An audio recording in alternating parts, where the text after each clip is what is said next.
جب آپ پر کوئی آزمائش آ جائے تو اس کا یہ مطلب نہیں کہ آپ پریشان ہو جائیں، ہمت ہار جائیں۔ آپ کے نصیب میں ہے نا، وہ آپ کو مل کر ہی رہے گا۔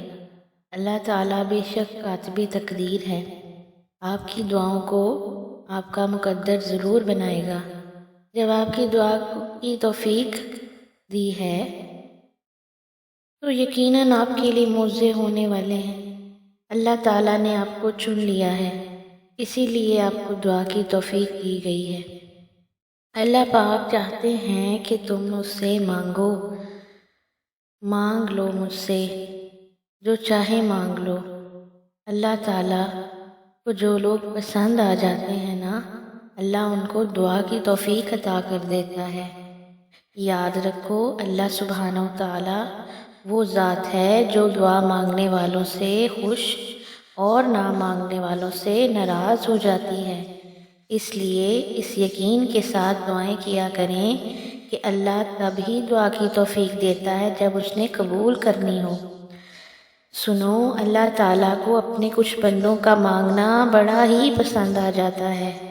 تب اللہ اپنے اس بندے کو دیکھ کر کہتا ہے کہ میرا یہ بندہ جب مجھ سے دعا مانگتا ہے تب مجھے بہت ہی پیارا لگتا ہے۔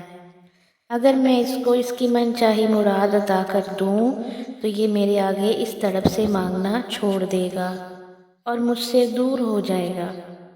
اگر آپ کا دل انتظار کر کر کے تھک رہا ہے نا کہ کب اللہ آپ کے نصیب میں کن کہے گا، وہ کب آپ کے نصیب میں آپ کی مانگی چیز لکھے گا، آپ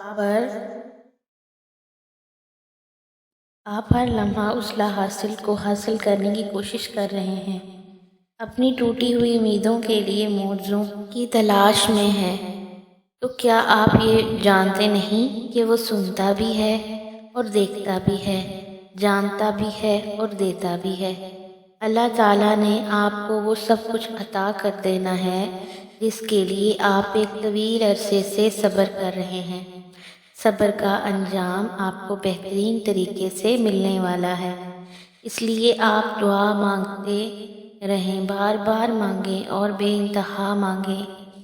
یاد رکھو، دعا بھی ایک عبادت ہے جو اپنے 3 مراتب رکھتی ہے۔ یا تو فی الفور قبول ہو جاتی ہے، یا دعا کی وجہ سے آپ سے کوئی مصیبت ٹال دی جاتی ہے، اور تیسرا مرتبہ بڑا ہی شان والا ہے کہ آپ کی دعائیں اللہ تعالیٰ کے پاس محفوظ کر لی جاتی ہیں، اور قیامت والے دن وہ دعائیں آپ کے نامہ اعمال میں نیکیوں کے پلڑے میں ڈالی جائیں گی۔ پھر اس وقت بندہ خدا کہے گا، اے کاش دنیا کی زندگی میں میری ایک بھی دعا قبول نہ ہوئی ہوتی۔ تو اس لیے دعائیں کرنا کبھی نہ چھوڑنا، دعا کی دستک کبھی نہ کبھی قبولیت کا دروازہ کھلوا ہی لیتی ہے۔ سنو، یہ آزمائشیں تمہارے رب کی طرف سے ہیں جو دیکھ رہا ہے کہ تم میں سے کون سچا مومن ہے۔ اللہ تعالیٰ قرآن پاک میں فرماتا ہے کہ یہ خیال کیے ہوئے ہیں کہ صرف یہ کہنے سے کہ ہم ایمان لے آئے اور چھوڑ دیے جائیں گے اور ان کی آزمائش نہیں کی جائے گی، اور جو لوگ ان سے پہلے گزر چکے ہیں ان کو بھی آزمایا گیا تھا۔ بے شک اللہ سننے والا اور جاننے والا ہے۔ یاد رکھو، اندھیرے کے بعد سویرا آ ہی جاتا ہے، اس لیے مشکل کے ساتھ آسانی ہوتی ہے۔ اللہ تعالیٰ ہمارے لیے کافی ہیں۔ آپ دعا کرتے رہا کریں، پھر اللہ جانے اور اللہ کے معجزے جانے۔ کبھی مایوس نہیں ہونا، مایوسی کفر ہے، وہ تو دلوں کے اندر چھپی ہوئی ایک ایک آہ کو بھی محسوس کر لیتا ہے۔ سنو، بعض اوقات ہماری زندگیوں میں چھوٹے چھوٹے معجزے ہوتے ہیں لیکن ہم ان پر غور نہیں کرتے۔